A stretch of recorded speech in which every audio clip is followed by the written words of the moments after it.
সুপ্রিয় দর্শক, আসসালামু আলাইকুম। আপনাদের সবাইকে স্বাগত জানাচ্ছি এখনকার আলোচনায়। আপনাদের সঙ্গে আছি আমি সিরাজুল ইসলাম। দর্শক, ফ্রান্সকে সরাসরি না বলে দিয়েছে ইরান। এপাশে হরমুজ প্রণালীকে নিয়েই ইরান আর আমেরিকার মধ্যে মারাত্মক ধরনের অনিশ্চয়তা তৈরি হয়েছে। কাতারের রাজধানী দোহায় যে বৈঠকের দাবি করে আসছিল আমেরিকা, ইরান তা এখন পরিষ্কার করে বলছে এই ধরনের বৈঠকে বসার কথা তাদের নেই। তবে কাতারের মধ্যস্থতায় পরোক্ষভাবে হয়তো কিছু বার্তা আদান প্রদান হতে পারে। তাহলে আসলে ব্যাপারটা কি? এপাশে ইসরায়েলের হাইফা বন্দর নগরী কেঁপে উঠেছে ভয়াবহ এক বিস্ফোরণে। কারা এই বিস্ফোরণের পেছনে রয়েছে, কারা এর সাথে জড়িত? একই সময়ে ইসরায়েলের প্রধানমন্ত্রী বেনিয়ামিন নেতানিয়াহু এবং যুদ্ধমন্ত্রী ইসরায়েল কাটজ দক্ষিণ লেবানন সফর করেছেন। তারা আসলে কি বার্তা দিতে চাইলেন? তারা কি লেবাননের প্রতিরোধ গোষ্ঠীকে তুচ্ছ তাচ্ছিল্য করতে চাইলেন? তারা কি ইরানকে কোনো বার্তা দিতে চাইলেন?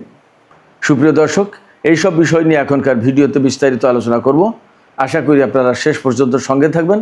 আর ভিডিও ভালো লাগলে বরাবরের মতোই বলি, লাইক কমেন্ট শেয়ার করবেন এবং চ্যানেলটি সাবস্ক্রাইব করে। দর্শক, চলুন বিস্তারিত আলোচনা করি। ফ্রান্সকে একেবারে সরাসরি না বলে দিয়েছে ইরান। কি বিষয়ে না বলল?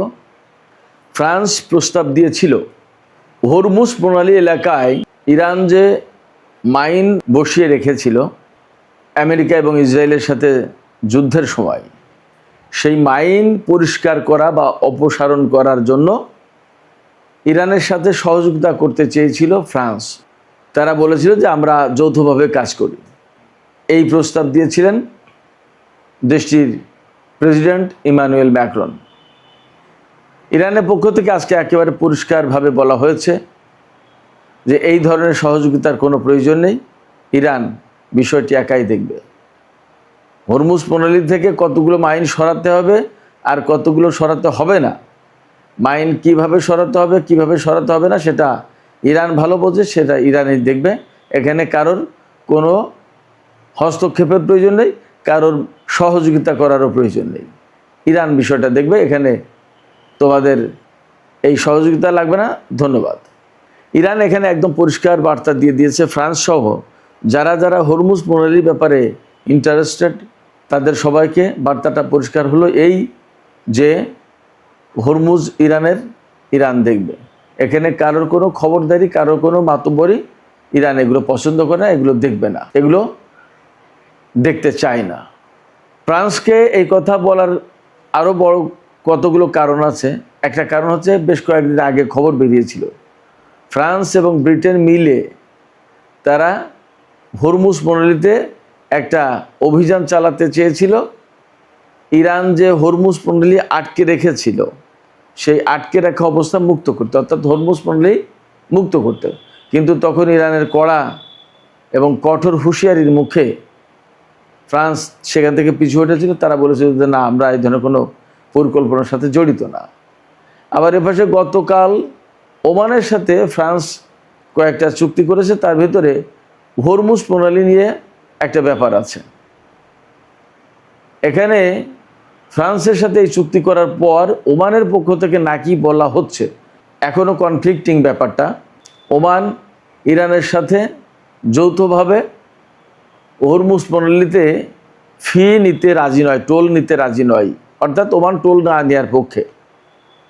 এই কথাগুলো মূলত পশ্চিমা জগৎ থেকে এসেছে। তবে ইরানের পররাষ্ট্র মন্ত্রণালয় অবশ্য একটা প্রতিক্রিয়া জানিয়েছে একটু পরোক্ষভাবে, যে ওমান যদি এই রকম কথা বলে থাকে বা ওমান যদি হরমুজ প্রণালী ম্যানেজমেন্টের ব্যাপারে আমাদের সাথে আসতে রাজি না হয় বা অনিচ্ছা থাকে বা হরমুজ প্রণালী থেকে টোল যদি না নিতে চায়, সেটা ওমানের ব্যাপার। কিন্তু যদি সেরকম হয় তাহলে ইরান একাই হরমুজ প্রণালী ম্যানেজ করবে। এখনও চূড়ান্ত এই ব্যাপারে কথাটা বলা যাচ্ছে না, কারণ আমরা এর আগে দেখেছি যে তারা ইরানের সাথে কিন্তু শক্ত অবস্থানে ছিল। হঠাৎ করে এই জায়গা থেকে দুর্বল বা নরম অবস্থানে চলে যাওয়ার কথা না। যদি গিয়ে থাকে তাহলে কেন গেল, কি ব্যাপার, এর ব্যাকগ্রাউন্ডটা কি, সেগুলো জানার ব্যাপার। তো এই জায়গায় ইরানের পরিষ্কার কথা, ওমানও যদি না আসে তাহলেও কোনো সমস্যা নেই, ইরান একাই দেখবে। ওমানও যদি না আসে, এই কথা বলছে এই কারণে, বা ইরান যে কারণে বলছে এই কথাটা, সেটা হচ্ছে যে হরমুজ প্রণালীর পুরো উত্তর পাশ এবং বেশিরভাগ জায়গা কিন্তু ইরানের, আর ওমানের কম জায়গা। তার কারণ হচ্ছে হরমুজ প্রণালীতে যে সমস্ত দ্বীপ, সেই সমস্ত দ্বীপ কিন্তু ইরানের পাশে, ওমানের পাশে তেমন একটা নেই। তো ওই দ্বীপ, অর্থাৎ এই দ্বীপ থেকে ওই দ্বীপ, ওই দ্বীপ থেকে ওই দ্বীপ, এইরকম একটা দ্বীপ থেকে আর একটা দ্বীপ, এই করতে করতে হরমুজ প্রণালীর বেশিরভাগ এলাকা কিন্তু ইরানের পক্ষে পাশে চলে যায়। আমি আবার বলি, তাহলে মনে হয় আশা করি ক্লিয়ার হবেন। ধরুন হরমুজ প্রণালীর একেবারে উত্তর পাড় হচ্ছে ইরান, সেখান থেকে ধরুন কথার কথা 10 নটিক্যাল মাইল হচ্ছে সামনে যাবে, গেলে ইরানের ভূখণ্ড থেকে আন্তর্জাতিক পানি সীমা শুরু হবে। তো দেখা গেল 8 নটিক্যাল মাইল যাওয়ার পরে একটা দ্বীপ পড়েছে, তাইলে ওই দ্বীপ তো ইরানের ভেতরে পড়লো আলটিমেটলি। তাইলে ইরানের ভূখণ্ড কিন্তু আরও 8 নটিক্যাল মাইল দূরে সামনে এগিয়ে গেল। মূল যে একদম সাগরের যে তীর, সেইখান থেকে 8 মাইল সামনে, 8 নটিক্যাল মাইল সামনে আসলো। এখান থেকে যে দ্বীপটা, সেখান থেকে আবার 8 নটিক্যাল মাইল সামনে যাবে, এইভাবে। তো দেখা গেছে এইভাবে করতে করতে সেই ওমানের কমই পড়ে, ইরানের বেশি পড়ে। তো যাই হোক, যেহেতু এখানে ইরান মূল শক্তি, সেক্ষেত্রে ইরানের বক্তব্য হচ্ছে হরমুজ প্রণালী আর আগের অবস্থায় তো যাবেই না, এখানে কারো কোনো মাতবরিক কর্তৃত্ব, প্রভুত্ব, এর কোনো কিছু চলবে না। যা দেখার এই হরমুজ প্রণালীর যা ভালো মতো সব কিছু ইরান দেখবে। ওমান সাথে থাকলে ভালো, না থাকলে নেই, তারা তাদের মতো। বাট ইরানের জায়গা থেকে সরবে না, একেবারেই পরিষ্কার কথা। এই জায়গাটাই প্রশ্ন আসে, আমাদের অনেকের ভেতরে হয়তো প্রশ্ন আসতে পারবে যে ইরান কি একা টিকে থাকতে পারবে? সারা বিশ্ব যদি এই জায়গায় ইরানের বিরুদ্ধে চলে যায়, তাহলে কি করবে? এখানে সবচেয়ে সহজ কথা এবং বড় কথা হচ্ছে, দেখেন, রাশিয়া এবং চীন বাদ দিলে যে বাদ বাকি বিশ্ব শক্তি থাকে, সেই শক্তির সম্মিলিত যে রূপ, তার চেয়ে বড় শক্তি হচ্ছে আমেরিকা। আমি আশা করি আপনাদেরকে ক্লিয়ার করতে পেরেছি কি বলতে চেয়েছি।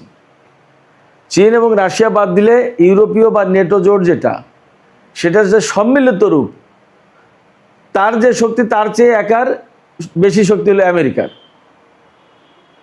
সেই আমেরিকা আর ইসরায়েল যখন একসাথে এসে যুদ্ধ করেছে, আর ইরান সেই আমেরিকা ইসরায়েলকে এইভাবে নাকানি চুবানি খাইয়েছে, মার্কিন ঘাঁটিগুলোর পরিস্থিতি আপনারা সবাই জানেন যে কী অবস্থা মধ্যপ্রাচ্যে হয়েছে, এবং কম ঠেলাই তো আমেরিকা এই চুক্তির দিকে দৌড়ানি, এটা তো সোজা কথা। ফলে ওই ভাবনাটা, ওই টেনশনটা, ওই দুশ্চিন্তাটা না করলেও চলবে যে সারা বিশ্বের সব দেশ যদি মিলে আসে তাহলে কি হবে। না, ইরান এই জায়গায় ভয় পাচ্ছে না। ইরানের বক্তব্য হচ্ছে যে এটা আমার, এটা আমাকেই ম্যানেজ করতে হবে, আমিই করব, তাতে যাই হোক না কেন। আর এখানে আমি আপনাদেরকে আরেকটু বলি, ওই যে সেই চীন রাশিয়া ইরানের ব্যাপারে তাদের যে অবস্থান, যুদ্ধের আগে যে অবস্থান ছিল, যুদ্ধের সময় সেই অবস্থান, বরং এখন আরও শক্ত হয়েছে দুই কারণে। এক হচ্ছে যে রাশিয়া এবং চীন দুই দেশেরই ইরানকে প্রয়োজন। এই কেন প্রয়োজন সেই ব্যাখ্যা কিন্তু আমি বহুবার দিয়েছি। আজকে খুব সংক্ষেপে বলি যে ইরান যদি মধ্যপ্রাচ্যে না থাকে, রাশিয়া এবং চীনের কোনো মধ্যপ্রাচ্যে কোনো পা রাখার জায়গা থাকবে না।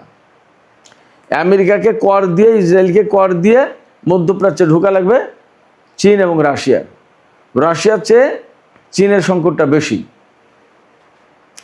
অতএব ইরানকে টিকিয়ে রাখতে হলে, ইরানকে বাঁচিয়ে রাখতে হলে এবং ইরানকে বিজয়ী করতে হলে চীন এবং রাশিয়াকে সাপোর্ট দিতেই হবে, এবং এই সাপোর্টটা দেওয়া তাদেরই প্রয়োজন, এটা ইরানের জন্য না। চীন রাশিয়া এখানে সাপোর্ট দেবে না, এটা ভাবার কোনো কারণ নেই, এবং চীন রাশিয়া ইরানের সাথে নেই, এটাও ভাবার কারণ নেই। বরং যুদ্ধের সময় বা যুদ্ধের আগে যা ছিল তার চেয়ে এখন বেশি শক্ত চীন রাশিয়ার অবস্থান। এটা গেল একটা কারণ, তাদের স্বার্থের প্রয়োজন। আর একটা কারণ হচ্ছে যে ইরানকে নিয়ে চীন এবং রাশিয়ার হয়তো একটা কনফিউশন ছিল যে আমরা যে এই অস্ত্র দিচ্ছি, সাপোর্ট দিচ্ছি, প্রযুক্তি দিচ্ছি, এইগুলো ঠিকমতো ব্যবহার করতে পারবে ইরান, নাকি আমাদের এই অস্ত্র, এই সাপোর্ট এবং এই প্রযুক্তি মায়ের খেয়ে দেবে, তখন আমাদের বাজার নষ্ট হবে। কিন্তু যুদ্ধে ইরান যথেষ্ট সফলতার পরিচয় দিয়েছে এবং সাকসেসফুলি ইসরায়েল এবং আমেরিকাকে মোকাবেলা করেছে। এই জায়গা থেকে রাশিয়া এবং চীন অবশ্যই এখন এইভাবে ভাবতে বাধ্য হবে যে না, ইরানকে দিলে সে ঠিক মতোই কাজটা করতে পারবে। অতএব ইরানের উপরে সামরিক, রাজনৈতিক এবং কূটনৈতিক সব পর্যায়ে চীন এবং রাশিয়ার আরও বেশি আস্থা বেড়েছে।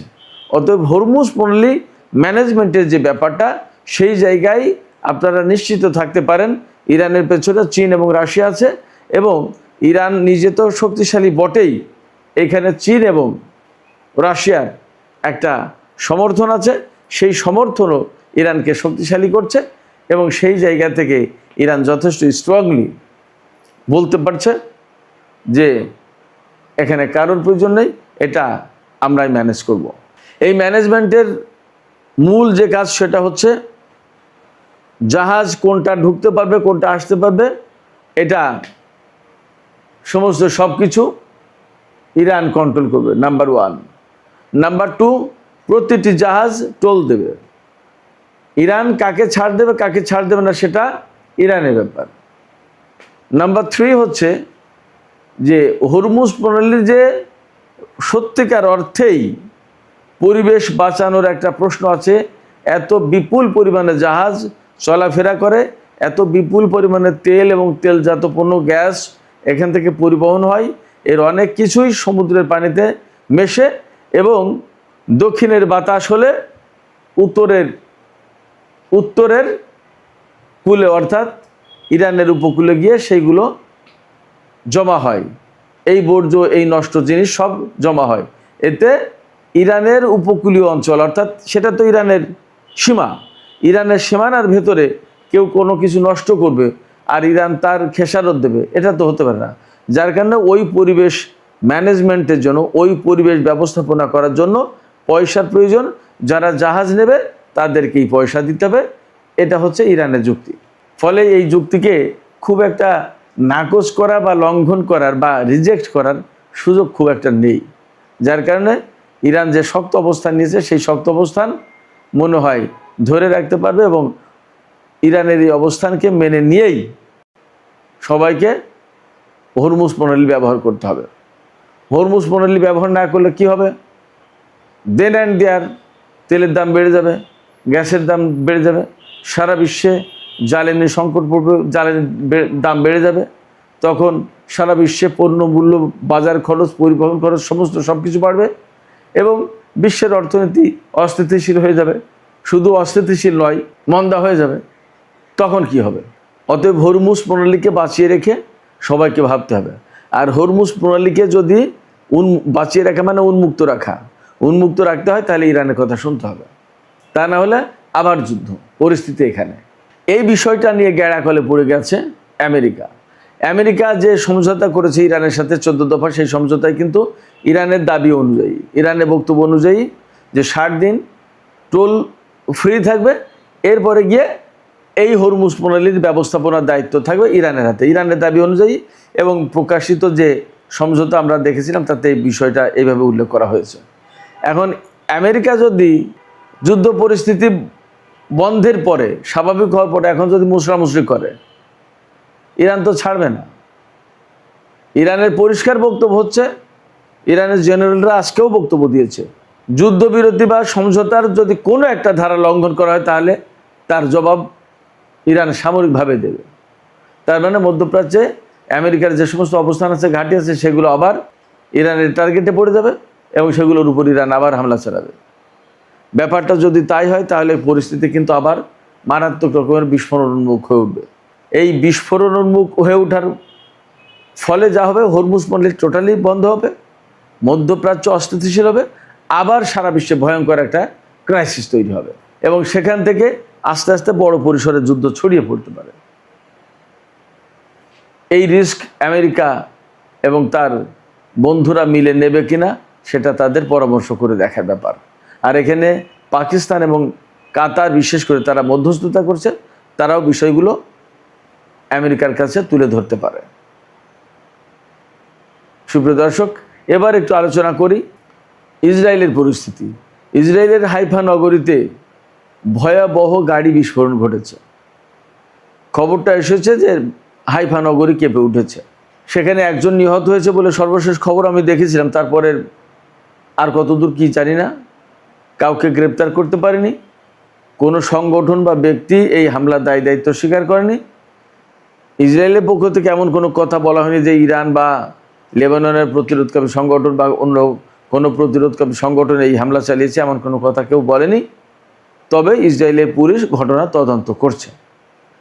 এখান থেকে একটা জিনিস পরিষ্কার হয় যে ইসরায়েল যতই লেবাননে অভিযান চালাক আর যত যাই কিছু করুক, তার নিরাপত্তাও যে একেবারে নিশ্চিত নয়, তার নিরাপত্তাও যে একেবারে আনচ্যালেঞ্জড নয়, এটা পরিষ্কার। অর্থাৎ হাইফা হচ্ছে ইসরায়েলের বন্দরনগরী, তেল এবং তেলজাত পণ্যের প্রধান সাপ্লাই কেন্দ্র হচ্ছে এই হাইফা।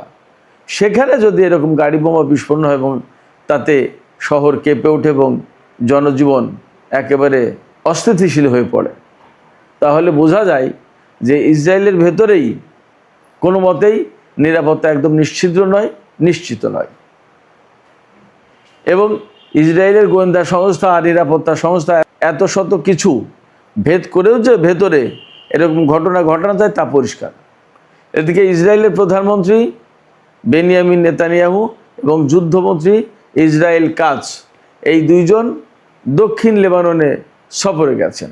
দক্ষিণ লেবাননে সফরে গিয়ে সেনাবাহিনীর সাথে তারা ছবি তুলেছে, আরও অনেক কিছু। এই যে সেখানে গিয়ে সেনাদের সাথে হাসি মুখে ছবি তোলা, একটা গর্ব ভরে দেখানো যে আমরা দক্ষিণ লেবাননের ভিতরে আসলাম, এগুলো হতে পারে, দেখাচ্ছে।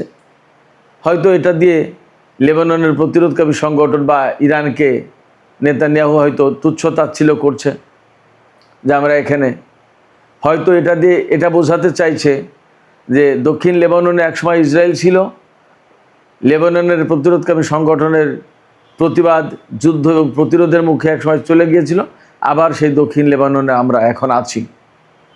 বাট এটাও ঠিক যে আবারও পরিস্থিতি ঘুরে যেতে পারে, বলা তো যায় না কখন কোনটা কি হয়। তো আবার দক্ষিণ লেবাননকে কেন্দ্র করেই নতুন করে ইরানের সাথে ইসরায়েলের বড় ধরনের সংঘাত শুরু হতে পারে, এমন আশঙ্কাও কিন্তু উড়িয়ে দেওয়া যায় না। কারণ আমেরিকার সাথে ইরানের যে 14 দফা সমঝোতা হয়েছে, সেই সমঝোতায় পরিষ্কার করে 1 নম্বর দফায় বলা হয়েছে যে লেবানন সহ মধ্যপ্রাচ্যের সব ফ্রন্টে যুদ্ধ বন্ধ করতে হবে। ইরানের উপর যুদ্ধ বন্ধ করলেই সাথে সাথে ইরান জবাব দিয়েছে, লেবাননে যদি ইসরায়েল হামলা বন্ধ না করে তাহলে হয়তো ইরান আবার নতুন করে ভিন্ন কথা বিকল্প চিন্তা করতে পারে, তখন কিন্তু পরিস্থিতি খারাপ হবে। যদিও ইসরায়েলের পক্ষ থেকে বারবারই বলা হচ্ছে আমেরিকা ইরানের সাথে চুক্তি করলেও ওই চুক্তি আমরা মানব না এবং আমরা আমাদের মতো করে কাজ করব। এখানে আমেরিকার জন্য বড় পরীক্ষা যে ইসরায়েল তার কথা শুনবে কিনা, এটা একটা বিষয়। আর একটা বিষয়, ইরান লেবাননকে যে কথা দিয়েছিল যে আমরা তোমাদেরকে ছেড়ে যাব না এবং লেবানন অবশ্যই ইরানের সাথে সমস্ত সব কিছুতে জড়িত থাকবে, তো তাই যদি হয় তাহলে ইরানের জন্যও দায়িত্ব হচ্ছে লেবাননে ইসরায়েলের হামলা এবং অভিযান সমস্ত সব কিছু বন্ধ করা।